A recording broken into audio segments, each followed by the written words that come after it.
and is thinking. So let's have a quick English grammar lesson. So for this video, I'll discuss about the sentence patterns.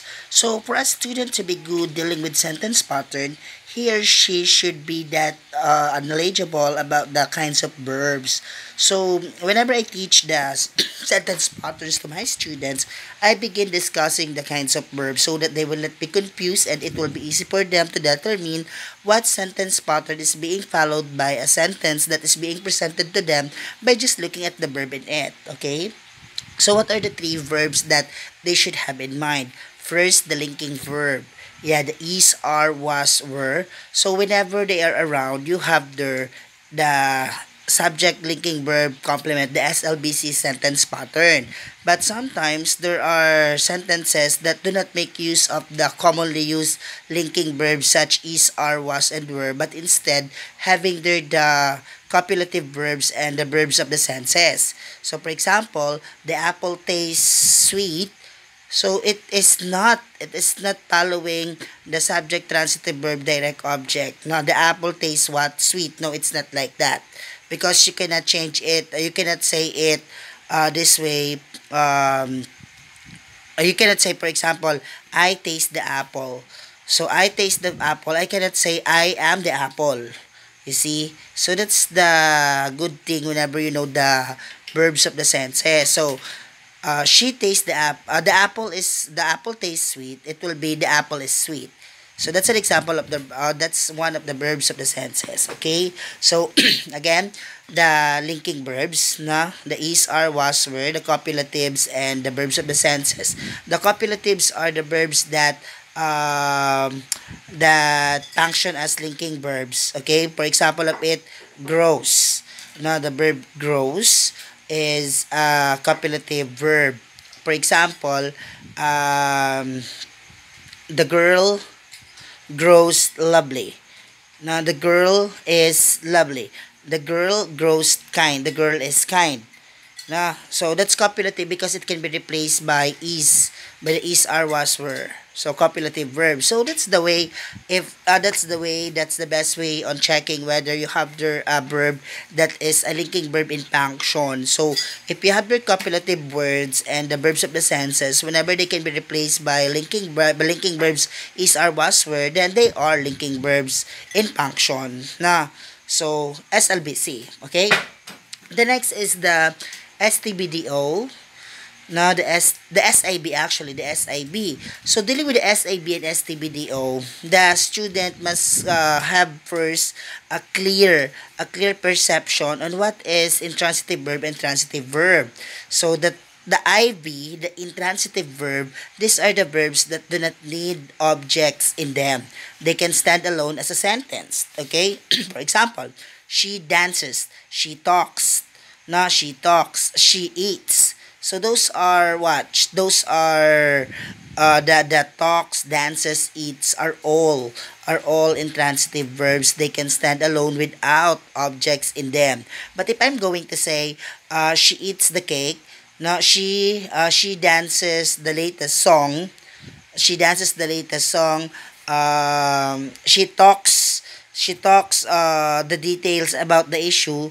Then they do become transitive verbs. So you better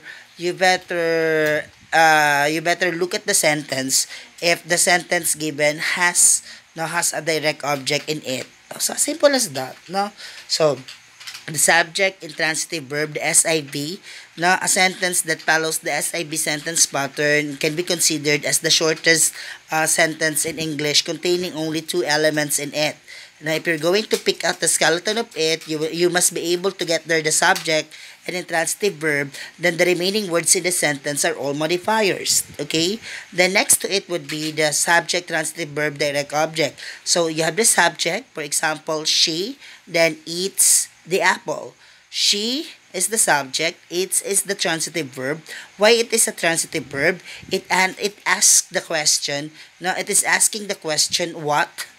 She eats what? The apple. So apples is the direct object. Okay? So as basic as that. So the transitive verb asks the question what and who. No, for example, the policeman caught the thieves. So policeman is the subject, caught is the transitive verb, thieves no is the direct object. So you see, again, whenever a sentence follows the subject, transitive verb, direct object sentence pattern, all you have to put in mind is that the verb there is an action verb. What kind of action verb? Transitive verb. And you ask yourself, no, you consider the verb if it does ask the question what and who. And if in the sentence you have the answer to the question what and who, then that is the direct object. Okay?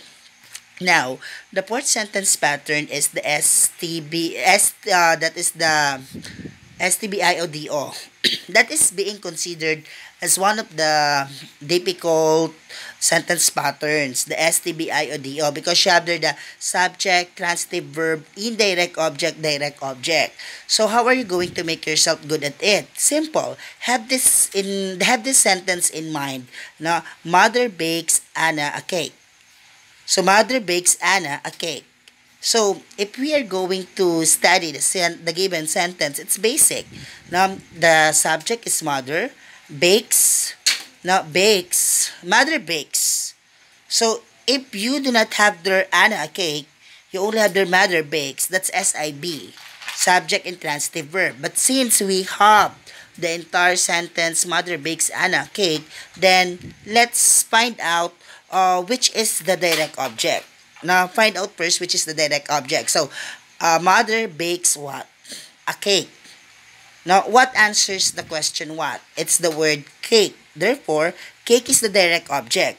To whom is the cake? For Anna. Mother bakes Anna a cake. So, meaning to say, the word Anna there is the indirect object. Okay? Now, indirect object. So, that is STBIODO.